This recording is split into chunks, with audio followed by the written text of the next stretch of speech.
मेरा नाम विक्रम है। उम्र 26 साल। मैं ईमानदार हूँ और पिछले 2 साल से एक अमीर परिवार की बेटी का ड्राइवर हूँ। मेरी मालकिन रिया 24 साल की थी। बेहद खूबसूरत, नशीली आंखों वाली और अत्यधिक अमीर। वो पार्टी और अय्याशी की शौकीन थी। रिया मुझे इंसान नहीं, सिर्फ एक गाड़ी चलाने वाली मशीन समझती थी। वह मुझे देखती भी नहीं थी, बस हुक्म देती थी। आज रात की बात है। रात के 1 बज रहे थे। शहर के सबसे महंगे क्लब के बाहर मेरी गाड़ी इंतजार कर रही थी। रिया बाहर आई। वह अपने पैरों पर मुश्किल से खड़ी थी। उसने टाइट काले रंग की ड्रेस पहनी थी जो कम थी और उसके बदन को पूरी तरह से उजागर कर रही थी।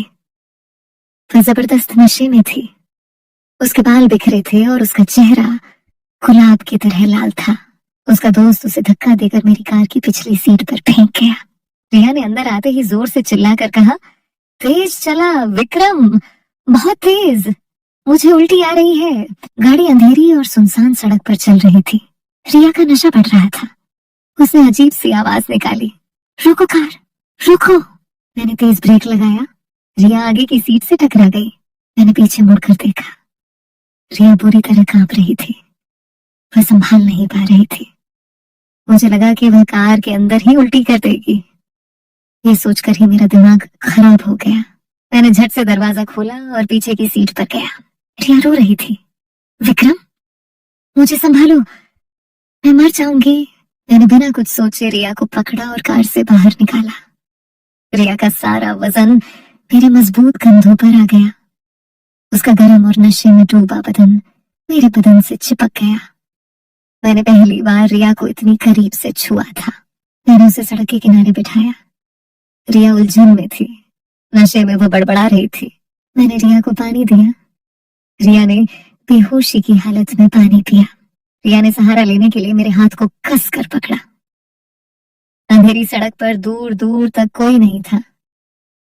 रिया की मादक खुशबू और वाइन की तेज गंध मुझे बेकाबू कर रही थी। रिया का चेहरा मेरे बहुत करीब था। नशे में उसने हल्की सी मुस्कुराहट दी और धीमे से कहा, तुम बहुत हैंडसम हो विक्रम। क्यों ड्राइवर हो? उसका यह सवाल और मासूमियत मेरे अंदर की सहनशीलता को तोड़ रही थी। मैंने तुरंत रिया को वापस कार में बिठाया। मुझे पता था कि अगर मैं एक पल भी और वहां रुका तो मैं सीमा तोड़ दूंगा। हम रिया के आलीशान बंगलो पहुंचे। रात के 2 बज चुके थे। रिया के माता पिता शहर से बाहर थे। घर पूरी तरह खाली था। मैंने कार से निकलकर रिया का दरवाजा खोला। रिया पूरी तरह बेहोशी की हालत में थी। उसे अकेले छोड़ना खतरनाक था। मैंने झट से रिया को उठाया। रिया का वजन हल्का था, पर उसका बेजान शरीर मेरे बदन पर कसकर चिपक गया। उसका खुला बदन मेरे हाथों को छू रहा था। मेरे अंदर बिजली दौड़ गई।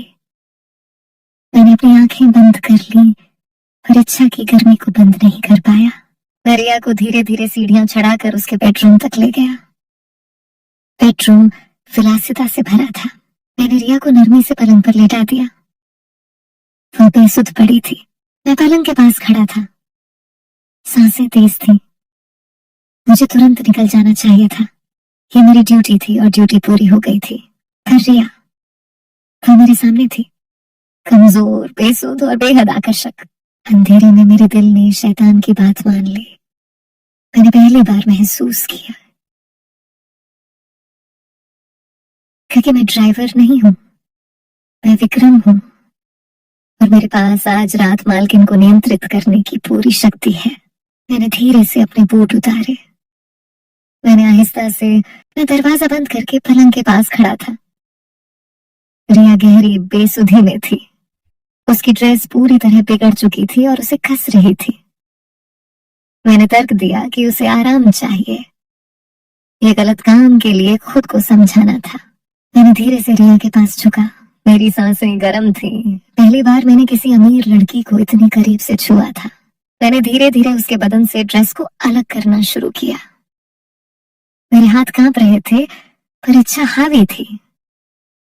हर बटन और जिप खोलने पर मेरे दिल की धड़कन तेज हो रही थी। रिया ने एक हल्की सी आवाज निकाली, पर आंखें नहीं खोली। जब ड्रेस अलग हुई तो रिया सिर्फ अंदरूनी वस्त्रों में थी। मैंने शर्म से आंखें झुका ली, पर इच्छा ने झुकने नहीं दिया। मैंने बस अपनी आंखों को भरपूर आजादी दी। मैंने अपनी प्यास बुझाने के लिए उसे नरमी से एक डील ढाला रेशमी बाथरोब पहनाया। इस पूरी प्रक्रिया में रिया बेसुध पड़ी रही। मैं रिया के बगल में पलंग के किनारे बैठ गया। मेरे हाथ अभी भी गर्म थे। मैंने अपनी वर्दी उतार दी। अब मैं सिर्फ टी शर्ट और पायजामा में था। ड्राइवर नहीं, एक जवान आदमी। रिया ने बेहोशी में करवट ली और उसका सिर मेरे कंधे से जा टकराया। मेरे अंदर बिजली दौड़ गई। रिया ने बेहोशी में बड़बड़ाते हुए मेरा हाथ पकड़ा और कसकर अपने सीने से लगा लिया। रिया फुसफुसाते हुए, चाचू तुम बहुत अच्छे हो, मुझे अकेला मत छोड़ो। उसने मुझे गलत समझा। ये मेरे लिए एक मौका था। मैंने पहली बार महसूस किया कि मैं मालकिन नहीं, उसकी इच्छा हूं। मैंने धीरे से अपना दूसरा हाथ रिया के सिर पर रखा और उसके बालों को सहलाना शुरू किया। रिया को सुकून मिला और वह शांति से सोने लगी। मैंने धीरे से पलंग पर लेटकर रिया को अपनी बाहों में लिया। रिया बेहोशी में पूरी तरह चिपक गई। उसका गर्म बदन मेरे सीने पर था। मैंने अपनी आंखें बंद कर ली। यह गलत था, अवैध था, पर इच्छा अदम्य थी। मैंने उसकी कमजोरी का फायदा उठाया। मैंने पूरी रात उसकी मदहोशी का फायदा उठाया।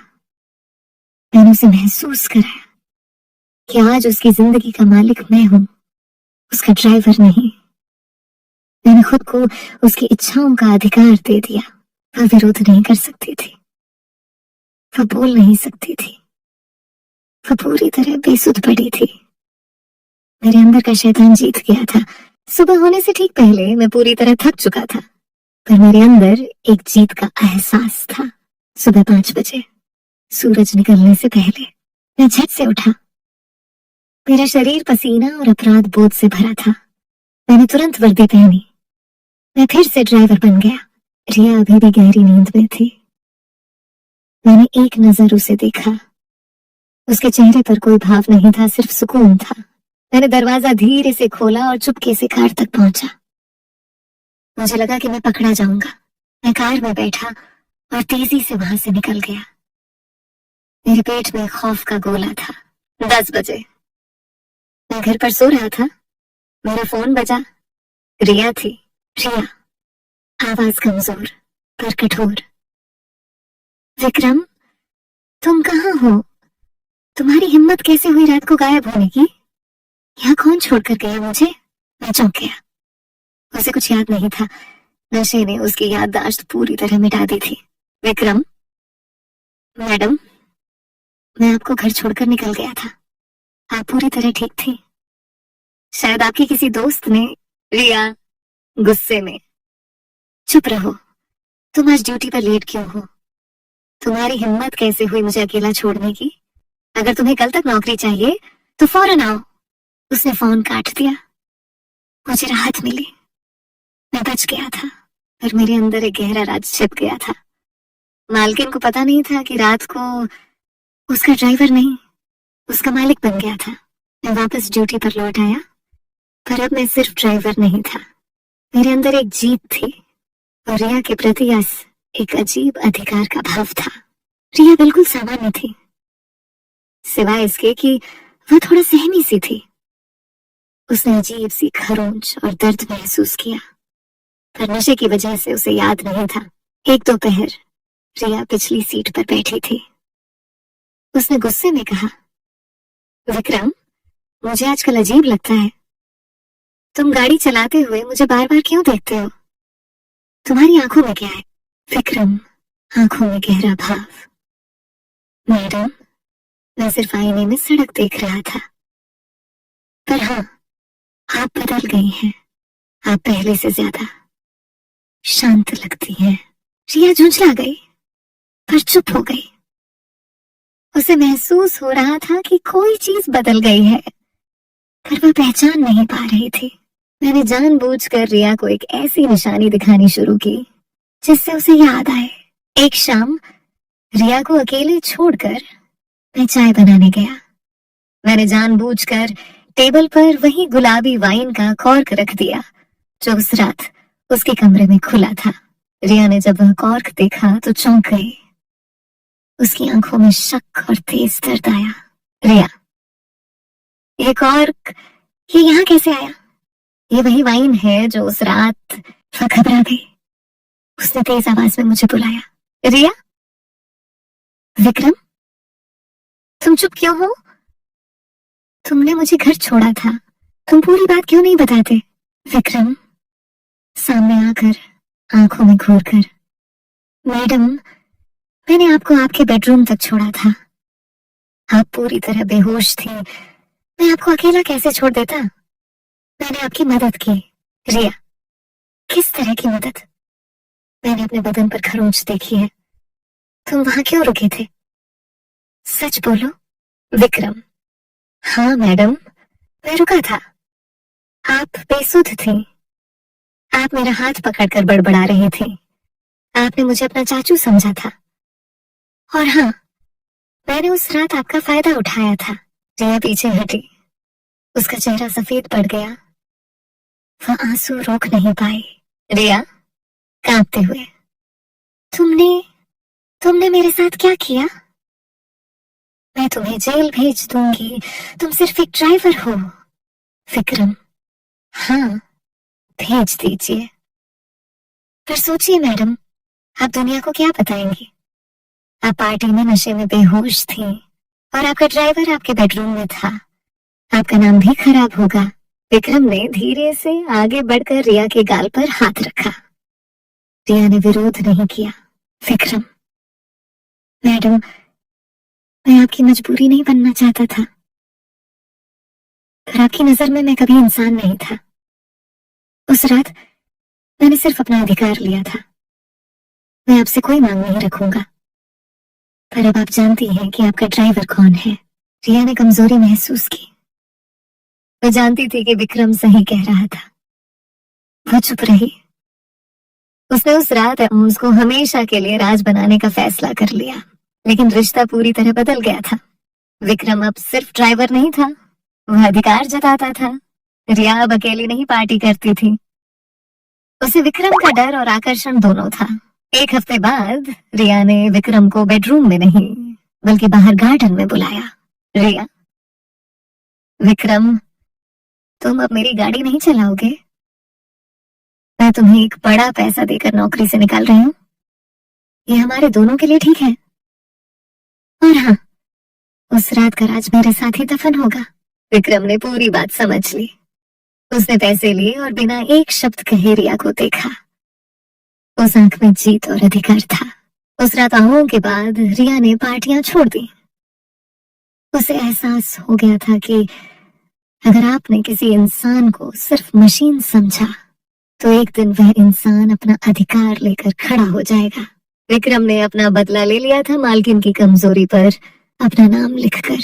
अगर वीडियो पसंद आया हो तो लाइक करो, शेयर करो और कमेंट में दिल का इमोजी जरूर भेजना। ऐसे ही दिल छू लेने वाली कहानियां देखने के लिए।